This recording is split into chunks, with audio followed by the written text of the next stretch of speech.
What is subtractive synthesis? In Ableton, we can divide 3 of the 4 different types of synthesis that we're going to be covering with these 3 stock effects. Analog, which is a subtractive synthesizer. Operator, which is an FM synthesizer. And Wavetable, which is, as the name implies, a wavetable synthesizer. These will be the main plugins I'm using for these exercises, but I will also be kind of building each one of these using Phase Plant, which is kind of like a hybrid synthesizer that can fulfill pretty much every single sound design role. It misses a couple of things with additive synthesis, but it can do pretty much every other type of synthesis out there. So with subtractive synthesis, using analog or phase plant, the general process is the same as what we had last week. You take some sort of sound generator, in this case an oscillator, that typically has some sort of harmonically rich tone.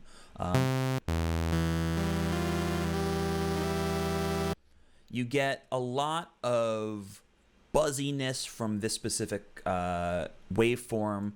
If I play a square wave, oops, something probably a little bit cleaner would be nice. Very kind of chiptune-y sound there. This is a triangle wave. Another very chiptune-y sound. And then this one is the exception to what I said before about harmonically rich, which I'll explain what I mean if you're unfamiliar with harmonics in just a second, which it sounds more like this. Kind of hollow-ish, very kind of simple or clean, I like to describe sine waves as. But if I take these sounds and I load them into a spectrum analyzer, like this one right here. Right now we're on a square wave, or sine wave, excuse me. If I press a single note, we get a single frequency, which I believe we actually covered yesterday, or not yesterday, excuse me, last week.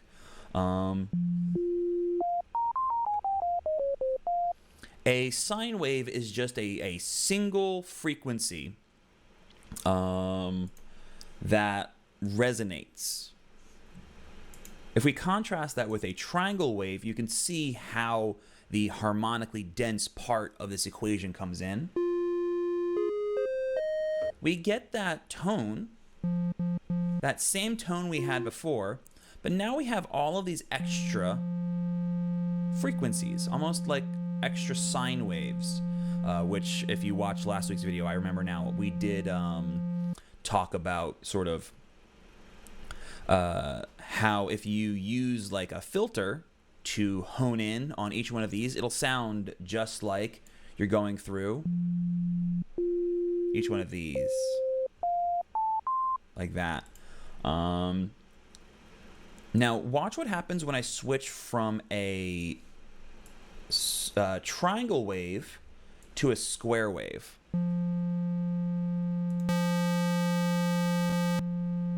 So it's the same frequencies, right? It's the same exact order of frequencies. You have just a different slope on that volume. This triangle wave has a really steep, sharp slope in volume as it goes up, whereas the square wave, it's much, much less aggressive. You have a much more almost linear slope, whereas this feels almost more like logarithmic, where it really slopes down more as we reach the end. You can kind of see the disparity there. And the big difference between a square wave and a saw wave is not the volume of these different harmonics, but the number of harmonics. Square waves have every odd ordered harmonic, like we talked about last week, and saw waves have every harmonic. So you have the pitch you're playing, your pitch times 2, your pitch times 3, your pitch times 4, times 5, times 6, times 7, etc., all the way up onto, theoretically, infinity, but realistically, like times 200, 300, something like that. Not a ton. You'll see when we go down to like the lowest note, like it still fills up all the way. So it's probably a couple hundred, but it could, in theory, from the way that a saw wave is mathematically derived, it could go up into infinity, way beyond the range of human hearing, which is why no matter where we're at, you can still see those harmonics coming all the way up to the very top of this graph. And what we do is take one of these harmonically rich waveforms, typically one of these two, and we subtract those harmonics from it in order to generate a new sound. So if I put a low pass filter on this saw wave, you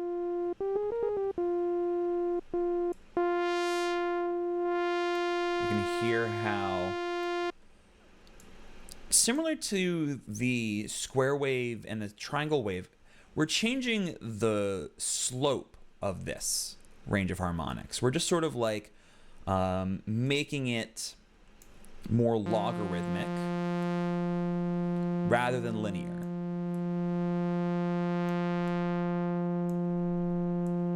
And believe it or not, you could actually make a triangle wave out of a square wave.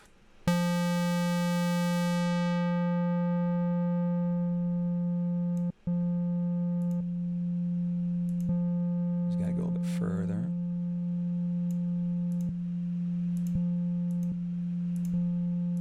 It's obviously a little bit louder,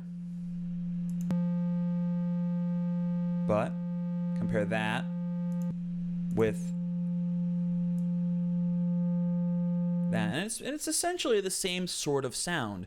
They carry the same sort of harmonic profile, and you would use modulators like an envelope generator in order to change those frequencies over time. So let's say I want to make a violin, right? Let's look for just a violin sound, a violin sample, and let's just listen to it. No.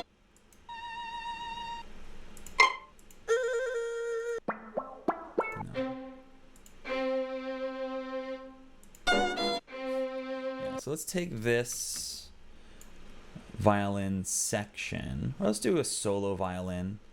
Let's do this solo legato, and let's just see.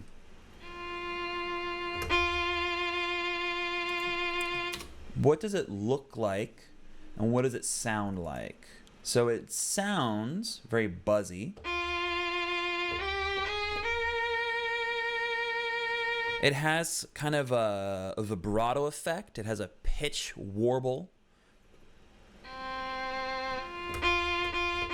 Even when I slam on the key to really hammer on the velocity, there isn't really a transient. There isn't really a hit at the very start. If I rendered out a note real quick, whoops, let's go here. Render out a note here. I'm just going to do a couple different velocities just to show this off. Have this go all the way down, and then just slowly scale this up. Freeze and flatten. And looking at this, even with this heaviest velocity, max velocity, 127, the note sweeps in over the first, 125 milliseconds or so. And for each of these lesser or softer hits, still you have that same sort of ramp up. If I zoom in, if I zoom in real close to each one of these, or if I turn them up in volume to make sure they're all a little bit more visible, like so, we can hopefully see that even when they're all the same volume, they carry very different attacks. And we can actually replicate this inside of our synthesizer. Right now I'm just going to make one of these. I'm basically going to try and recreate this middle one right here. That's the kind of sound we're trying to replicate. We're very far away right now. So first things first, let's actually copy this spectrum onto the violin track, and let's look at the harmonics of this violin. So we can see this is the note we're playing, F. Where is this? This is F4. This is C5, F, A, C, and this should be D sharp. Yep. So this follows the exact same frequency curve or harmonic curve as a saw wave. It uses saw-based harmonics. As we can see, though, it doesn't have that same amplitude slope as the saw wave. We can see that the second harmonic is actually a little bit quieter. The fourth, fifth, and sixth harmonics are all way quieter than they would otherwise be. The seventh is actually louder, and then there's a much sharper roll-off above that seventh harmonic. We can see there's a couple of dips. We don't need to make that exact. We don't have to try and replicate this one-to-one. All we have to try and do is get this general shape.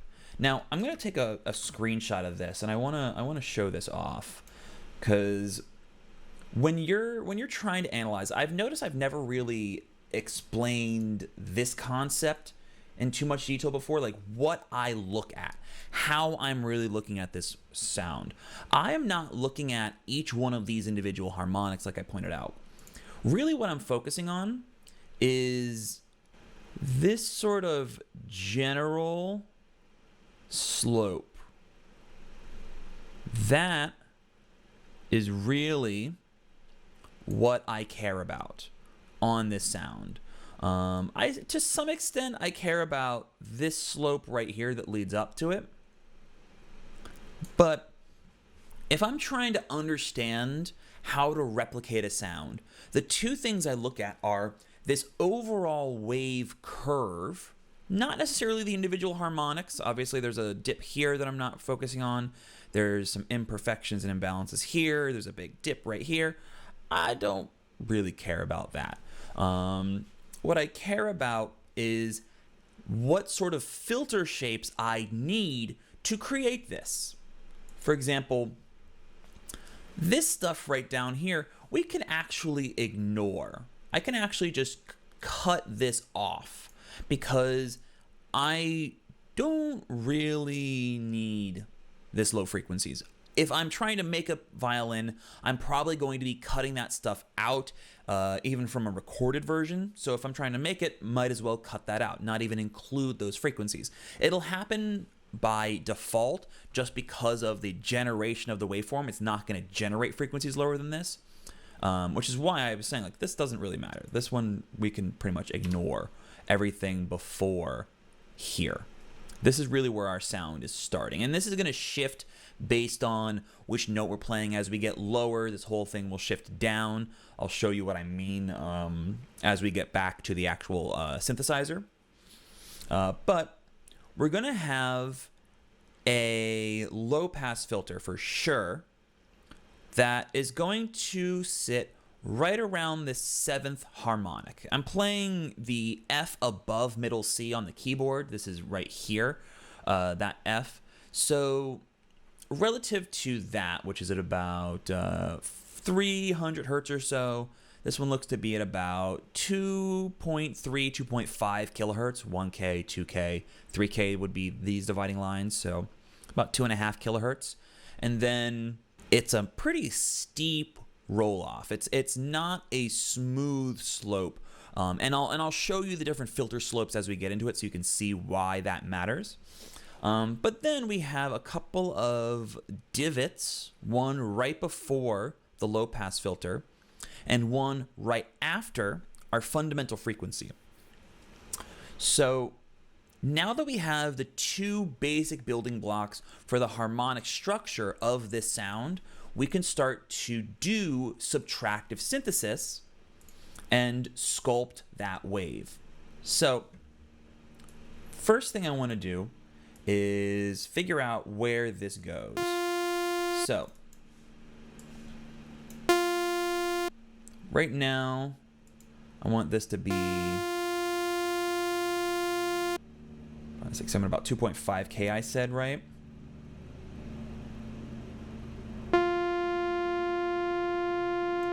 So right around that 7th harmonic, we're starting to see that roll off.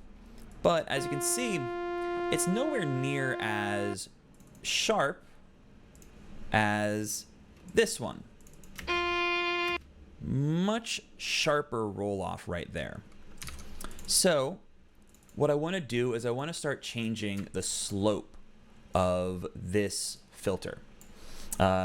You might see this expressed a couple of different ways. Usually slopes refer to a scale of decibel roll off per octave, and I'll show you what I mean inside of this plugin right here, Slice EQ, which is just it's kind of like FabFilter Pro Q or EQ8. It's just an 8 or multi-band filter plugin or multi-node filter plugin. The softest low-pass filter you'll usually come across is a 2-pole or a 6 decibels per octave slope, which means that every octave of frequency range, there is a 6 decibel drop over that range. So the first octave will probably be untouched. The second octave will go from like 0 to -6, then -6 to -12, and it'll be a nice gradual roll off, because if I remember correctly, it takes about 3 decibels of volume change for us to perceive it as 1 decibel of loudness change. So it's about 2 decibels of loudness change as opposed to volume change over each octave. If I change this to a 2 or a times slope, which would also be considered a 4-pole, this is going to be a 12 decibel per octave slope. It's much sharper. You'll notice as I switch between 6 and 12, watch specifically, I'm going to pull this over to the left, the uppermost harmonics. Watch how much of them remain. Right here. Now I'm going to switch it to the times 2. Now, notice it actually goes all the way down to silence up here. We have this little reflective thing right here, but it actually cuts off before we hit the top of the frequency range. If I go back to the 6 decibel slope, see it goes all the way up and beyond that. So 6 decibel per octave slopes generally are preferable if you're looking for something that retains the majority of its top end. Anything above that, it's going to be various degrees of just like total cuts in frequencies. It can start to sound more unnatural when you do that, but I am going to stick with that just for the overall slope. And there's some things we can do to kind of cheese it afterwards. And I'll show you what I mean. So let's set this to a ×2 slope. Compare it with our original. All right, so this probably needs to come up a little bit higher. And what I need to do is I need to adjust this thing right here. This is the Q value. Q stands for quality. If you're looking at most filters, they may or may not list it as Q, but it is the quality factor. It changes based on what kind of filter you're using, which again, I'll go into more in detail once we go deep into Slice EQ. It's usually called resonance in most filter plugins. Like if I open up Auto Filter, for each one of these, it says resonance for this second control. And as I boost that, we get a EQ boost at that frequency. Except for this one, which just tightens up how much it's cutting. You can see it switches to a tight band here and then a resonant peak there. If I pull this down, it gets bigger here, and then it's just a nice low slope there. But no matter where you're looking, if it says like slope or resonance, or not slope, if it says like scale or resonance or Q, it's all referring to the same idea. So let me boost right at where we're cutting.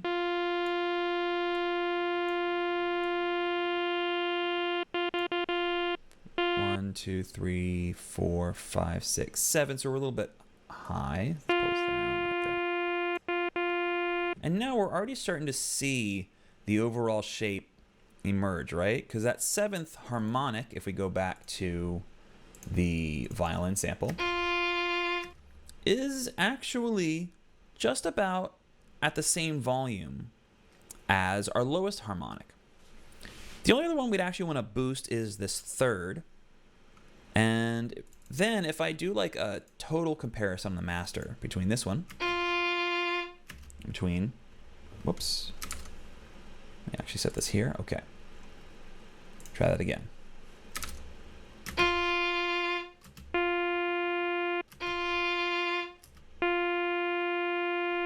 We're close. I might actually want to switch back to a 6 decibel per octave slope now that I'm looking at it, because I can see that this one is actually a little bit too harsh. See that? But I might even want to do a secondary filter right there. So what I'm going to do is I'm going to go back up to phase plant, switch this to a 1 decibel per octave slope. Yeah,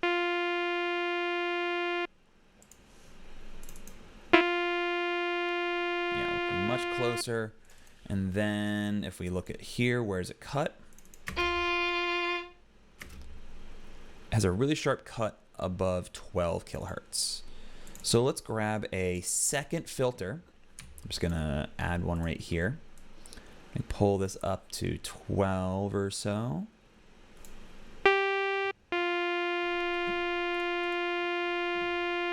Start adjusting this.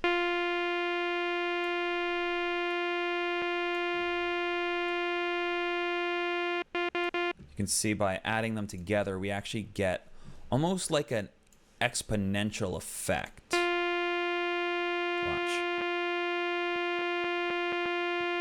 So it's a lot easier to manage. Now all I really need to do is add a little boost right at this third one, right at about 1K. So before both of these, I'm going to grab one last filter and I'm going to put it on a different mode. So far we've been using a low pass filter or a high cut filter. This removes all the frequencies above this cutoff point. Now I'm going to use this second to last one on this list, which is a peak filter.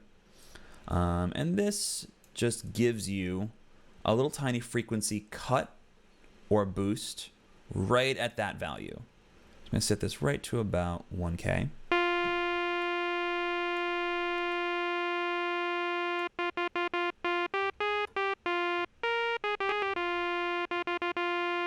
Cool. So, I'm actually thinking about this, and I might actually want to do something a little bit different. Because if I remember correctly, this is A440. So if I play that note, actually, and this is a good trick that I've discovered. It's specific for phase plant, but a similar concept can exist across other synthesizers depending upon how they do key tracking, because that's what we want to do next. Everything in the music that we generally listen to, there are exceptions, of course, but most of the music that we listen to is tuned to a system called 12-tone equal temperament, or 12-tone equal division of the octave, where for the 12 notes in an octave of piano,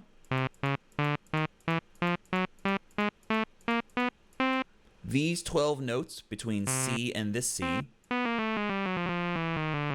those notes right there, are all equally divided so that they maintain the same relative distance to each other. We have agreed to tune everything based on that note right there, which is the note A above middle C, which resonates at, there we go. That's the A we're tuned off of. The standard is that this A should be resonating at 440 cycles per second, 440 hertz. I don't have enough granularity on my mouse to get into there. You can see I stop at like 439 and we're basically right on top of it. So kilohertz in phase plant was pretty clever, and they decided that if you were going to do any sort of key tracking in their plugin, they're going to tune it based off of that 440. So now that we've gotten this all into place, I just want to set this up based on where those same regions would go for the note A. So we know the basic construct. We just have to press this note and adjust this.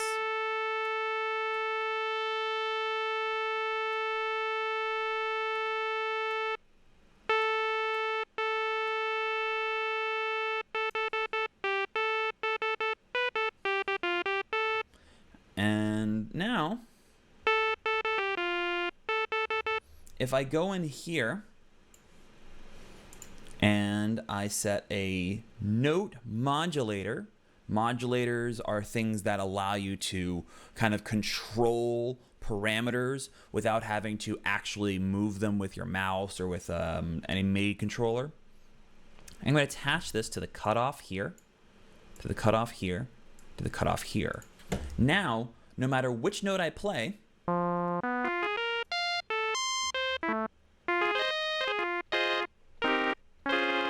it's always going to follow that same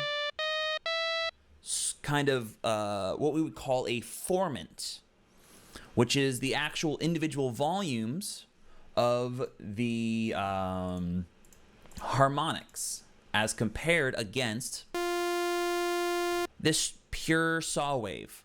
Each one of those is, I think it's half the amplitude or some percentage of the amplitude each time it goes down. And if you say, start boosting one of those, it all of a sudden starts to get a little bit more vocal sounding. It feels like we go from a E to an It's kind of like you're shaping your mouth a little bit.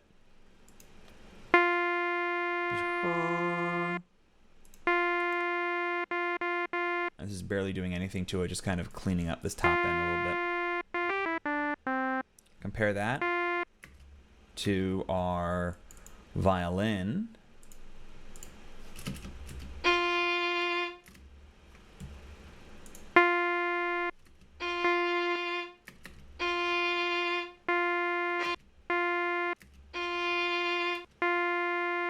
So ours is pretty close. I'm actually going to remove this one.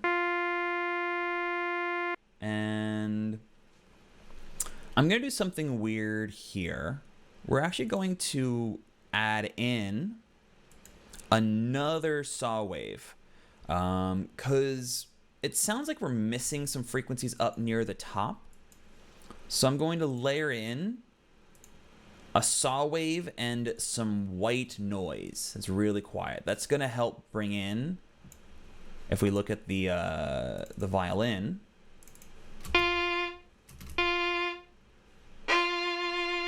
all of this stuff up here, which in ours is kind of absent. So here I'm going to use a different kind of filter called a band pass filter. And this is only going to exist up here at the very, very top.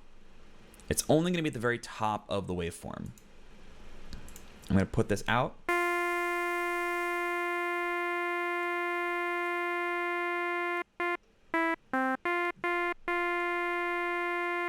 It's giving us a little bit of a bump there. So now I'm just sort of blending this in.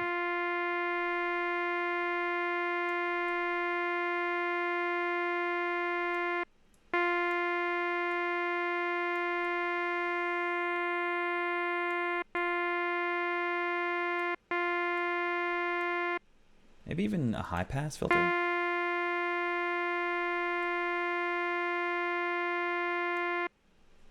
Yeah, if I turn this off, it's just adding a little bit of extra information.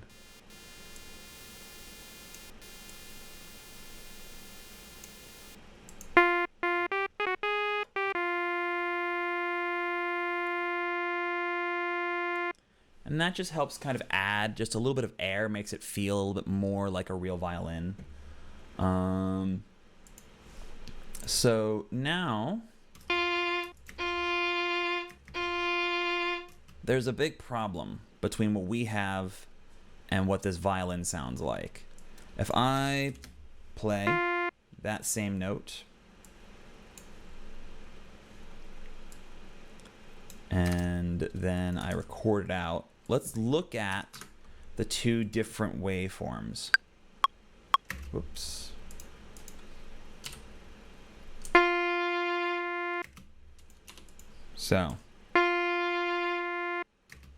So already we can see a big problem right here. We're getting kind of close. I can see the wave is fairly similar, but theirs has much more of an attenuation of volume at the start. What we can start to do is sculpt this amplitude output, this VCA. I'm going to actually get rid of this because I don't know if we need this yet. I'm going to mute it. What we're going to do is, just like this envelope right here, we have one directly attached to the output of our amplifier right here. So I'm going to start to pull this up.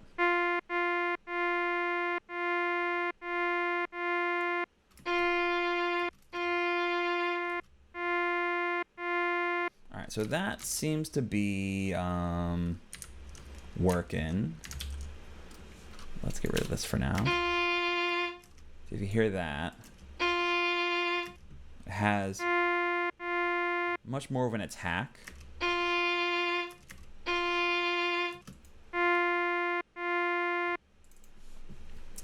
Feels much closer now. And there's a little bit of a release when the note is stopped at the very end. Right there. And if we play ours, it stops the second that I release the note. So we want to increase the release.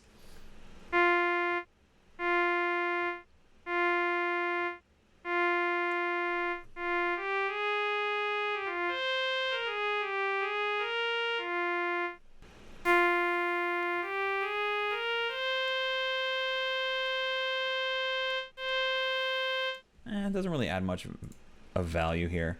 So I think what I'm going to do is apply a similar envelope to this. So I'm going to adjust this. What I'm playing with here is the slope, the curve of the attack. I'm pretty sure I went over this last week on the difference between the different parameters on an envelope. But I'm going to go more into detail on what all of the different modulators you can find in a synth are once we get to modulators. But just so you can see, like, the envelope or envelope generator is just sending a piece of information which says, you know, when you are first pressing the note, take, in this case, 64 milliseconds. To go from 0 to this max value. This is saying stay at that max value until I release the key. And when I release the key, take 100 milliseconds to go back down. So I actually don't want to have this come up all the way, so I want this to actually be.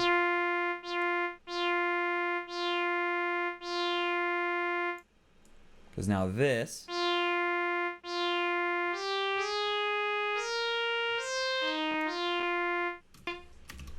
it should help a little bit with the frequency disparity there, just a little bit, just by making it feel like there's a bit more motion going on. Because I can't quite get the same frequencies here. I'm just scaling the depth of the output.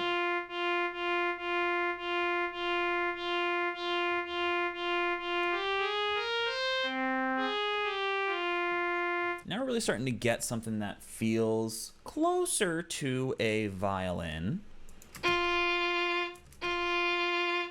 But there's one thing that I'm missing. And it's that thing at the very end of the sound, the vibrato. Because when a violin player, or pretty much any stringed bowed instrument player,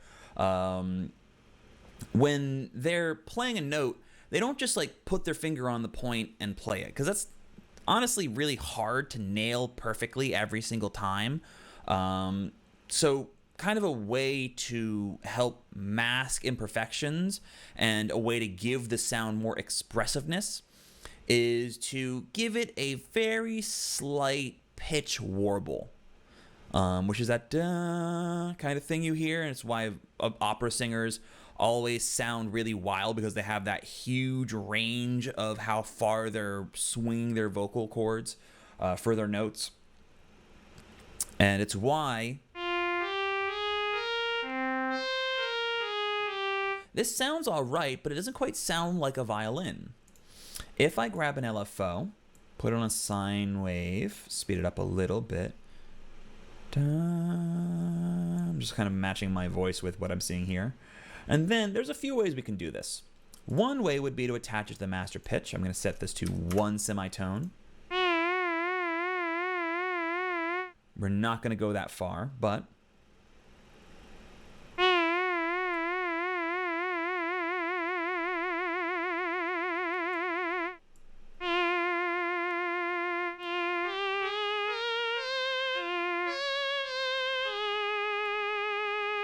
now we're much closer to the violin, but it's more of a theremin right now to me, not quite a violin. But what we're going to do is we're going to attach one last envelope to this sound. I'm going to pull the attack way up. And then I'm going to attach it to this value right here. Now, so far when we've been doing modulations, it's just been one tool affects one parameter.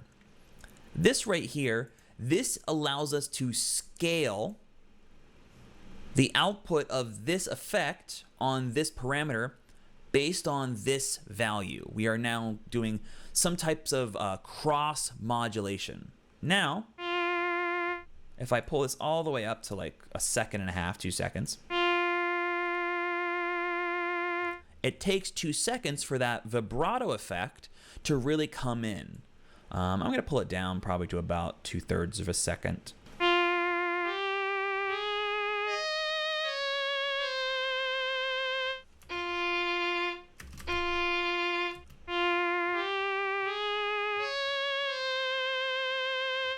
Sounds pretty close, if you ask me. Not perfect,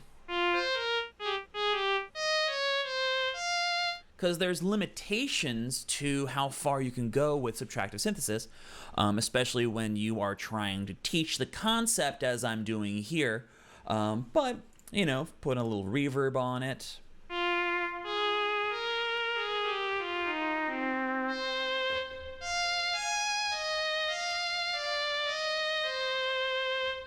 I would say that's about 3/4 of the way there to a real violin.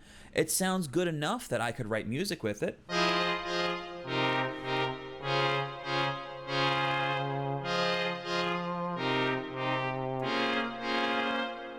Hold on.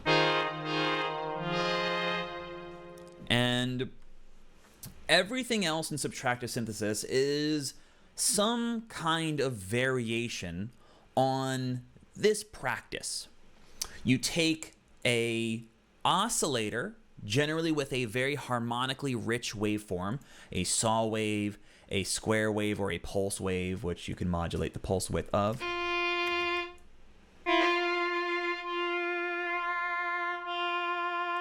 That actually sounds a lot closer to me.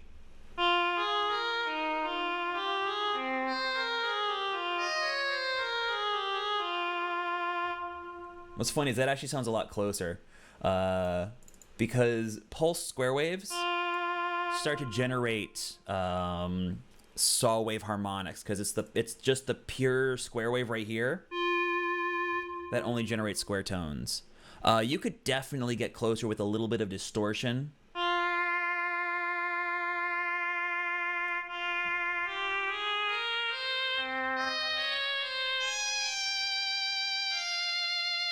And as you can see, pulse width is just determining how close together each one of those little pulses, literally, of the square wave in comparison with the other part of the waveform. Like how far it jumps down versus how far it stays where it's at. And a little bit of unison would probably make it more of a choir effect.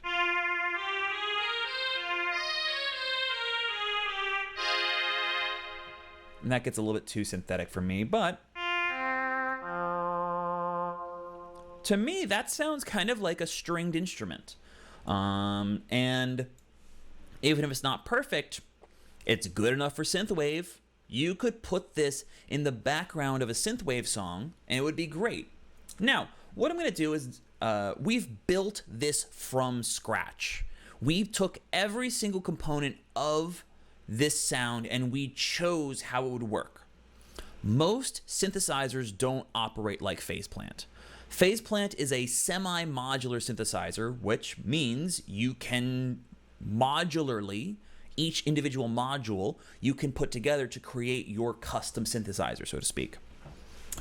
We're going to rebuild this exact same patch using Ableton's stock analog plugin.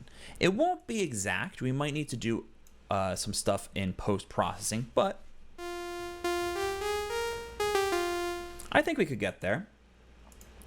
So what I'm going to do is turn off this second oscillator. As you can see, analog has 2 oscillators, 2 filters, 2 amplifiers, an LFO, and then it even has a built-in vibrato function. What we're going to do is I am going to set this. We found out that a pulse square wave actually works better. So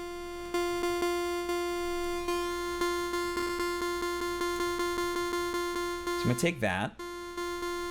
Now I'm going to take this, and I'm actually going to do a formant filter.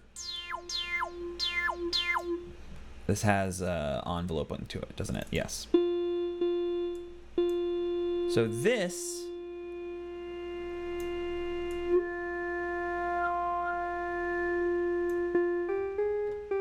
it's meant to mimic the way a human would speak.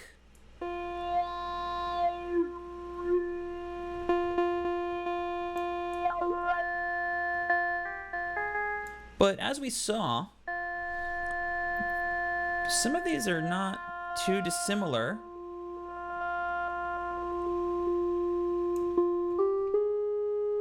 Like this is actually not too dissimilar to the violin filter we had. So what I'm going to do is I'm actually going to send this into another filter. So what I want to do is we're going to do this quick routing, which sets oscillator 1 and oscillator 2 going into filter 1, which is going into filter 2 and then out of amplifier 2. I'm going to turn off oscillator 2 because we don't need it. You can hear this filter has an envelope to it, so let's adjust this.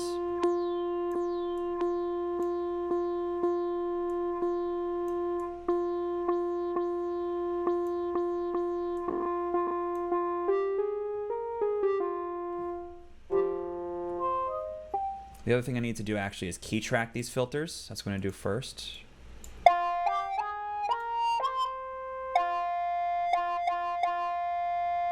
Maybe key track a little bit softer.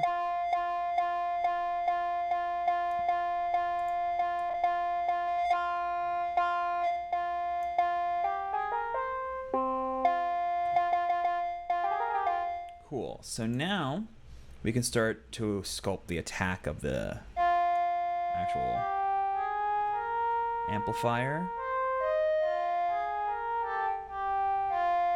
Turn on some vibrato.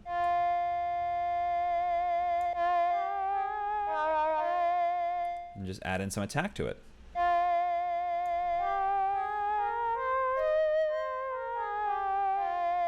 I actually want this to be a softer low pass. Do they have one? No, they don't. So I guess I'll just pull this up here.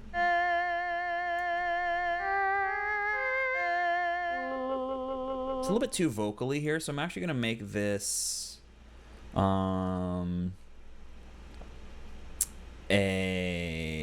notch to pull. And this is a slightly different way to create these dips. It's not going to be perfect, but analog is not the best subtractive synthesizer on the market, but it's not bad.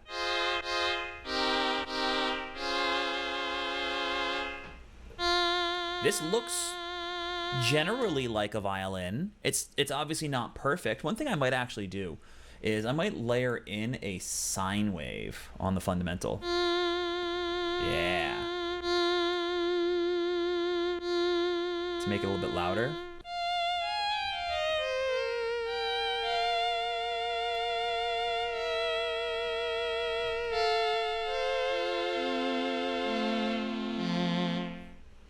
I would use that in a patch. I might actually save this. Because this is a fun one. Give it a little bit of like delay, a little bit of reverb, maybe a little bit of distortion like Retrochrome was suggesting.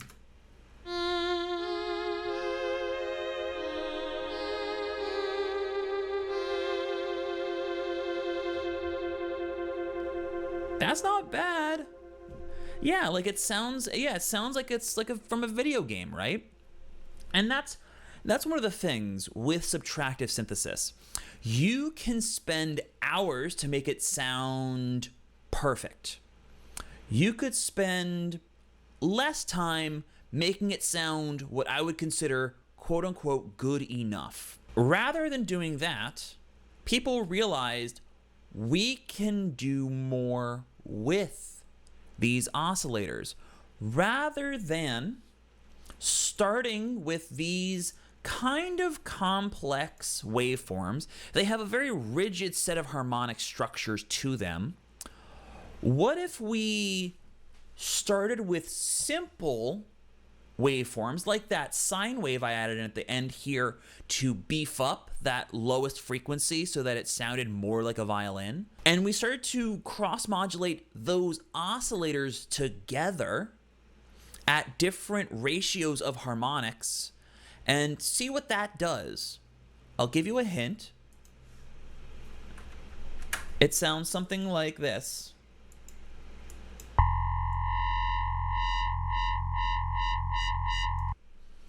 But we'll talk about that next week when we discuss frequency modulation synthesis. It'll be fun. But I believe that should do it for this topic